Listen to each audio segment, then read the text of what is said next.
Dear students, अस्सलामु अलैकुम वरहमतुल्लाहि वबरकातुहू। आज हम कार्डियोवैस्कुलर सिस्टम में जो वैस्कुलर सिस्टम है यानी खून की नालियों का जो निज़ाम है जिस्म के अंदर, उसके बारे में डिस्कस करेंगे। तो आपको मालूम है कि हमारे जिस्म में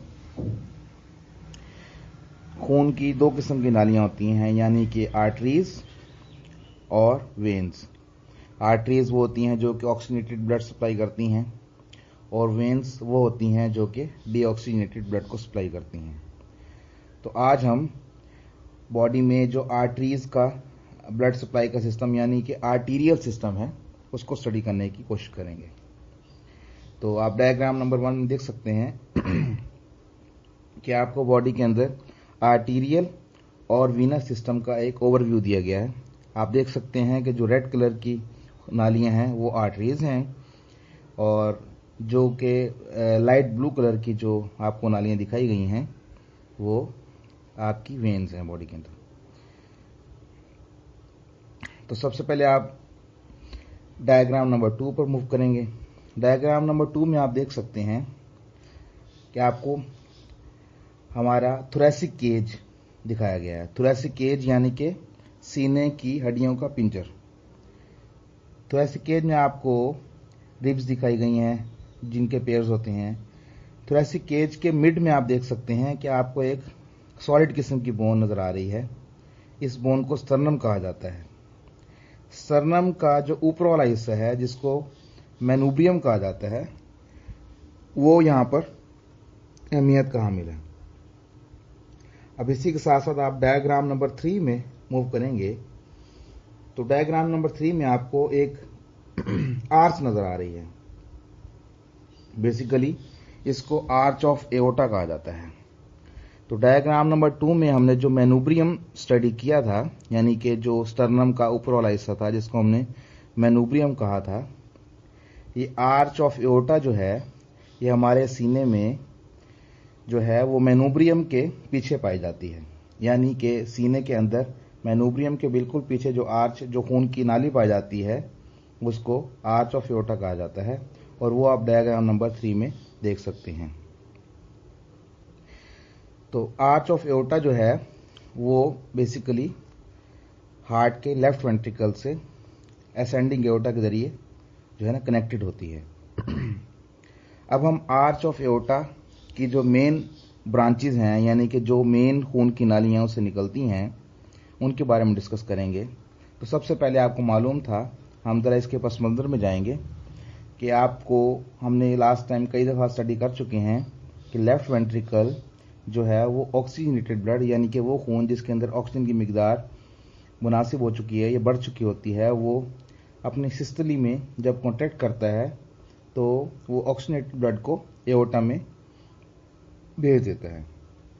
अब एओर्टा में से होता हुआ ब्लड जो है वो आर्च ऑफ एओर्टा में पहुंचता है। तो आर्च ऑफ एओर्टा की 3 मेन ब्रांचेस होती हैं।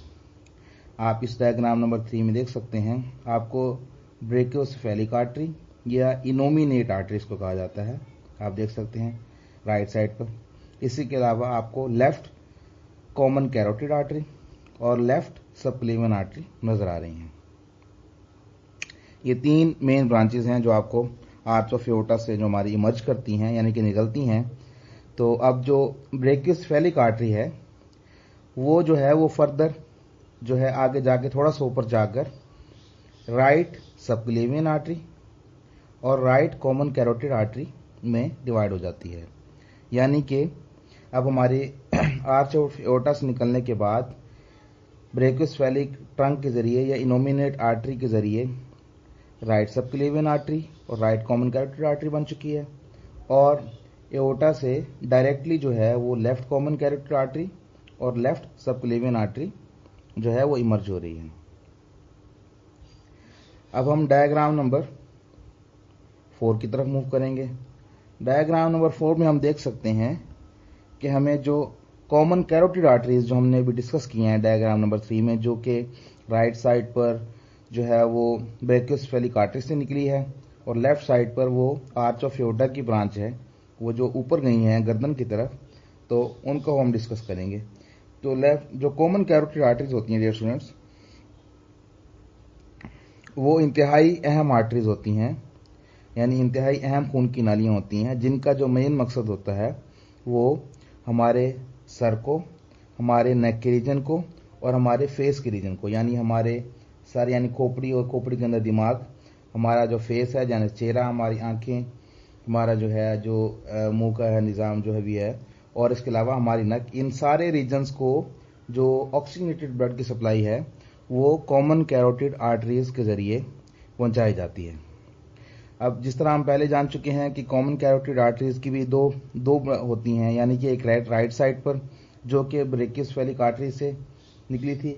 आप डायग्राम नंबर 4 में देख सकते हैं कि राइट साइड में आप आर्च ऑफ एओर्टा से देख सकते हैं कि राइट साइड पर ब्रेकियोसेफेलिक आर्टरी निकली या इनोमिनेट आर्टरी, और इनोमिनेट आर्टरी से ऊपर की तरफ जो आर्टरी जा रही है उसको राइट कॉमन कैरोटिड आर्टरी कहा जाता है, जबकि आर्च ऑफ एओर्टा से जो है वो लेफ्ट कॉमन कैरोटिड आर्टरी निकल रही है। ये दोनों आर्टरीज जो कॉमन कैरोटिड आर्टरीज हैं, यानी कि राइट और लेफ्ट आर्टरीज जो हैं, ये ऊपर गर्दन की तरफ मूव करती हैं और नेक में जाकर यानी गर्दन में जाकर ये जो दोनों आर्टरीज हैं, यानी कि राइट और लेफ्ट कॉमन कैरोटिड आर्टरीज, ये इंटरनल एंड एक्सटर्नल ब्रांचेस में डिवाइड हो जाती हैं। यानी कि अब राइट एक्सटर्नल कैरोटिड आर्टरी और राइट इंटरनल कैरोटिड आर्टरी, इसी तरह से लेफ्ट एक्सटर्नल कैरोटिड आर्टरी और लेफ्ट इंटरनल कैरोटिड आर्टरी में तकसीम हो जाएंगी। अब जो इंटरनल आर्टरीज हैं यानी कि इंटरनल कैरोटिड आर्टरीज जो हैं, जो आपकी नेक में से इमर्ज होती हैं, नेक में से बनती हैं कॉमन कैरोटिड आर्टरीज से, उनकी कोई भी मजीद शाख नहीं निकलती है। यानी कि जो आपके इंटरनल कैरोटिड आर्टरीज हैं वो नेक के अंदर ट्रैवल करते हुए सीधा आपके खोपड़ी के अंदर सुराखों के जरिए होते हुए आपके ब्रेन को डायरेक्ट ब्लड सप्लाई पहुंचाती हैं। और इम्पॉर्टेंट बात यह है कि इंटरनल कैरोटिड आर्टरी की, जैसे हम डिस्कस कर चुके हैं, कि इस दौरान में वो कोई ब्रांच नहीं देती, वो डायरेक्ट आपके ब्रेन को ब्लड की सप्लाई पहुंचाने की कोशिश करती है। इसी के साथ आप देख सकते हैं कि एक्सटर्नल कैरोटिड आर्टरी आपको दिखाई जा रही है, यानी राइट एक्सटर्नल कैरोटिड आर्टरी और लेफ्ट एक्सटर्नल कैरोटिड आर्टरी। तो राइट और लेफ्ट एक्सटर्नल कैरोटिड आर्टरीज जो हैं वो उनकी बहुत सारी डिवीजन होती हैं, बहुत सारी ब्रांचेस देती हैं। कुछ ब्रांचेस जो हैं वो आपकी नेक के रीजन में ब्लड की सप्लाई दे रही होती हैं, थायराइड वगैरह को। इसी तरह से आपके जो फेस के मसल्स हैं, फेस की जो ब्लड सप्लाई है वो हो गई। इस तरह आपके जो सुपर खोपड़ी है, खोपड़ी के बाहर जो आपकी जिल्द है, यानी कि जहाँ बालों वाला रीजन है, ये बाकी जो जिल्द है, उस सारे रीजन को ब्लड की सप्लाई जो है वो एक्सटर्नल कैरोटिड आर्टरी के जरिए पहुंचाई जाती है। इसके साथ ही अब हम डायग्राम नंबर 3 को दोबारा देखने की कोशिश करेंगे। डायग्राम नंबर 3 में हमने देखा था कि राइट साइड पर जो आपकी ब्रेकियोसेफेलिक ट्रंक थी उससे राइट कॉमन कैरोटिड आर्टरी के साथ साथ राइट सबक्लेवियन आर्टरी भी निकली थी। इसी तरह से लेफ्ट साइड पर जो है वो लेफ्ट सबक्लेवियन आर्टरी जो है वो डायरेक्टली जो है आर्च ऑफ एओर्टा से इमर्ज हुई थी। अब हम डायग्राम नंबर 5 में जाएंगे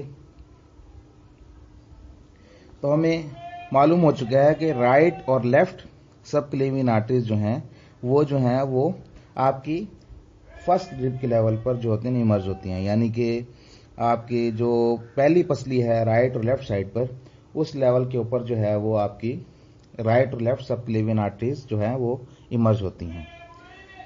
अब डायग्राम नंबर 5 में आप देख सकते हैं कि हमें अभी मालूम हुआ था कि जो राइट और लेफ्ट सबक्लेवियन आर्टरीज जो इमर्ज हुई हैं वो आगे हमारे बगल वाले रीजन में, यानी कि एक्सिलरी रीजन में जाकर जो है ना वो एक्सिलरी आर्टरी में मतलब है कि एक्सिलरी आर्टरी में तब्दील हो जाती हैं। अब आप एक्सिलरी आर्टरी इस डायग्राम में देख सकते हैं, यानी कि आप देख सकते हैं कि जो सबक्लेवियन आर्टरी राइट साइड पर और सबक्लेवियन आर्टरी लेफ्ट साइड पर इमर्ज हुई थी वो आगे जाकर जो है वो एक्सिलरी आर्टरी में तब्दील हो गई।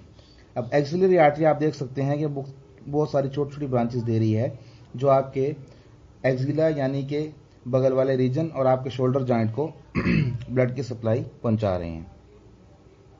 एक्सिलरी आर्टरी के साथ ही आप देख सकते हैं कि एक डॉटेड लाइन आपको नजर आ रही है। डॉटेड लाइन जो है यहाँ से आपकी ब्रेकियल आर्टरी स्टार्ट हो जाती है। तो ब्रेकियल आर्टरी यहाँ से स्टार्ट होकर आपके जो आपका एल्बो जॉइंट है यानी कि जो कोनी का जॉइंट है उसके सामने जाकर जो है वो आगे जो है वो रेडियल और अल्नर आर्टरी में तकसीम हो जाती है। अब आप ब्रेकियल आर्टरी को भी देख सकते हैं कि ब्रेकियल आर्टरी भी बहुत सी छोटी बड़ी ब्रांचेस दे रही है जो आपके बाजू के इस रीजन को ब्लड की सप्लाई करते हैं। इसी के साथ साथ आपको पता है कि ब्रेकियल पल्स, जिसके बारे में हमने डिस्कस किया था पहले पल्सेस के रीजन में, कि ब्रेकियल पल्स जो हम काउंट करने की कोशिश करते हैं जो पेशेंट्स के बारे जो, तो वो भी हम एल्बो जॉइंट में बाजू के अगले हिस्से में जो है वो उसको जो है मेजर किया जाता है। इसी के साथ साथ अब हम देख सकते हैं कि हमने एक्सिलरी आर्टरी जो कि सबक्लेवियन आर्टरी से इमर्ज हुई थी उसको डिस्कस किया। एक्सिलरी आर्टरी के साथ ही जो है वो एक्सिलरी आर्टरी जो है वो बाजू वाले रीजन में पहुंचकर जो है वो ब्रेकियल आर्टरी में तकसीम हो गई। ब्रेकियल आर्टरी जो है वो आगे जाकर आपके एल्बो जॉइंट के रीजन में जाकर जो है वो अल्नर आर्टरी और रेडियल आर्टरी में तकसीम हो जाएगी। अब हम डायग्राम नंबर 6 की तरफ मूव करेंगे। डायग्राम नंबर 6 में आप देख सकते हैं कि आपको रेडियल और अल्नर आर्टरीज दिखाई गई हैं। अब रेडियल और अल्नर आर्टरीज जो हैं वो आपके फोर आर्म को और आपके हाथ को ब्लड की सप्लाई करती हैं। यानी फोर आर्म आपका हाथ का जो एल्बो जॉइंट से नीचे वाला हिस्सा आपके कलाई वाले जॉइंट तक और हैंड हाउस से आगे मौजूद होता है। तो आपकी रेडियल और अल्नर आर्टरी जो हैं उनका मेन मकसद जो है वो आपके फोर आर्म और आपके रिस्ट जॉइंट और आपकी हैंड को ब्लड की सप्लाई पहुंचाना होता है। जो रेडियल और अल्नर आर्टरीज हैं उनके नेम्स जो हैं बेसिकली उन हड्डियों के बेस पर हैं जो जिनके ऊपर ये पाई जाती हैं। यानी कि आप देख सकते हैं इस डायग्राम में भी कि आपको जो है वो रेडियल आर्टरी के नीचे जो है वो रेडियल बोन नजर आ रही है यानी कि रेडियस नजर आ रही है, और आपको अल्नर आर्टरी के नीचे आपको अल्ना नजर आ रही है यानी कि अल्ना। तो इन दोनों आर्टरीज के नेम जो बेसिकली हैं वो बोन्स की मुनासबत से हैं। इसी के बाद आप देख सकते हैं कि रेडियल आर्टरी जो है वो बाहर की साइड पर है यानी लेटरल साइड पर है, और अल्नर आर्टरी जो है वो अंदर की साइड पर या मीडियल साइड पर है। और एक इम्पॉर्टेंट क्लिनिकल पॉइंट जो हमने पहले भी डिस्कस किया था पल्सेस के टॉपिक में कि रेडियल पल्सेस और अल्नर पल्सेस के बारे में हमने डिस्कस किया था। तो डियर स्टूडेंट्स, जो रेडियल पल्स है जो कि बॉडी में सबसे इम्पॉर्टेंट पल्स है जिसको जो है वो तकरीबन हर जो है वो फिजिकल एग्जामिनेशन के स्टार्ट पर लिया जाता है किसी भी पेशेंट की, तो वो रेडियल पल्स जो है वो आपके रिस्ट जॉइंट के नज़दीक मौजूद होती है। अब आप देख सकते हैं कि जहाँ पर आपका रिस्ट जॉइंट स्टार्ट हो रहा है वहाँ पर जो है रेडियल आर्टरी जो मौजूद होती है उसकी पल्सेशन जो है उनको मेजर करके रेडियल पल्स को काउंट किया जाता है। इसी के साथ साथ अब हम डायग्राम नंबर 7 पे जाएंगे।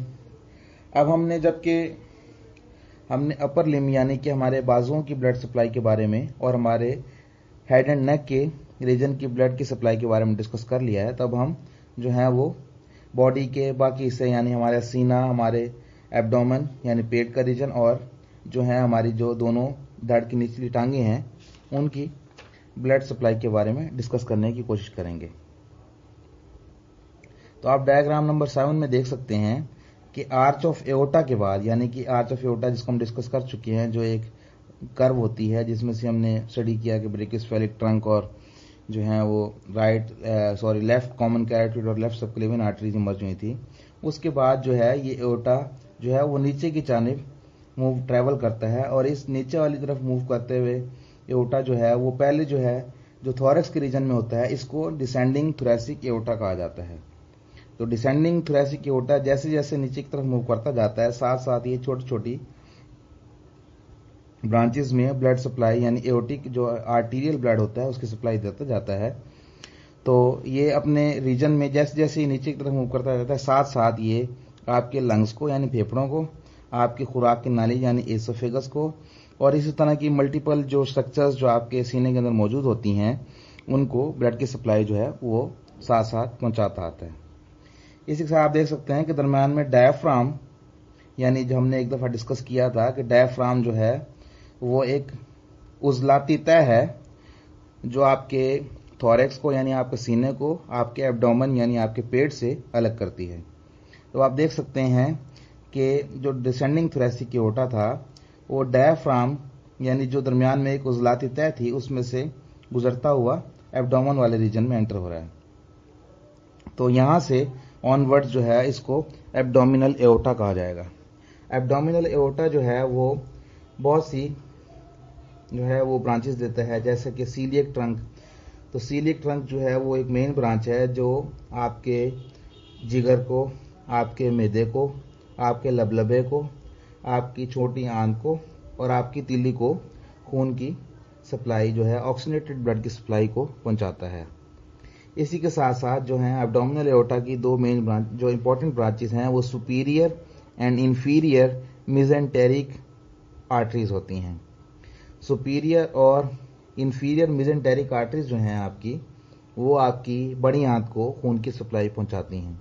इसी तरह से रीनल आर्टरीज होती हैं जो आपके गुर्दों को खून की सप्लाई पहुंचाती हैं, और टेस्टिकुलर आर्टरी जो होती है वो जो है वो मर्दों में यानी मेल्स में जो है वो खसियों को जो है वो ऑक्सीनेटेड ब्लड सप्लाई करती है, जबकि ओवेरियन आर्टरी जो है इसी तरह वो फीमेल्स में आपकी जो फीमेल्स होती हैं उनकी ओवरीज को जो है ना वो जो बैदादानियाँ होती हैं उनको ऑक्सीनेटेड ब्लड की सप्लाई जो है वो मुहैया करती है। तो ये जो तमाम ब्रांचेस हो गई, जैसे कि सीलिक ट्रंक हमने डिस्कस किया, superior and inferior mesenteric artery हो गई, इस तरह रीनल आर्टरी हो गई, इस तरह टेस्टिकुलर आर्टरी मेल्स में और ओवेरियन आर्टरी फीमेल्स में जो है ये सब के सब जो आर्टरीज होती हैं ये आपके एब्डोमिनल एओर्टा की ब्रांचेस होती हैं। इसके बाद हम डायग्राम नंबर 8 को मूव करेंगे। अब आप देख सकते हैं कि एब्डोमिनल एओर्टा जो है उसकी ब्रांचेस होने के बाद एब्डोमिनल एओर्टा जो है वो फोर्थ लंबर वर्टिब्रा, ये लंबर वर्टिब्रास जो हैं इनके बारे में हम जब हम स्केलेटल सिस्टम को डिस्कस करेंगे तो इनके बारे में तफसील से हम जानने की कोशिश करेंगे। तो अभी हम सिर्फ इतना ही जानेंगे कि फोर्थ लंबर वर्टिब्रा के रीजन पर, यानी कि जो चौथा लंबर वर्टिब्रा होता है उसके रीजन पर जाकर एब्डोमिनल एओर्टा जो है वो right and left common iliac artery में तकसीम हो जाता है। तो राइट और लेफ्ट कॉमन इलियक आर्टरीज जो हैं वो राइट साइड को, जैसा कि आप डायग्राम नंबर 8 में देख सकते हैं, और लेफ्ट साइड को नीचे की तरफ मूव करती हैं। और थोड़ा सा मूव करने के बाद जो राइट और लेफ्ट कॉमन इलियक आर्टरीज हैं वो राइट और left external and internal iliac arteries में तकसीम हो जाती हैं।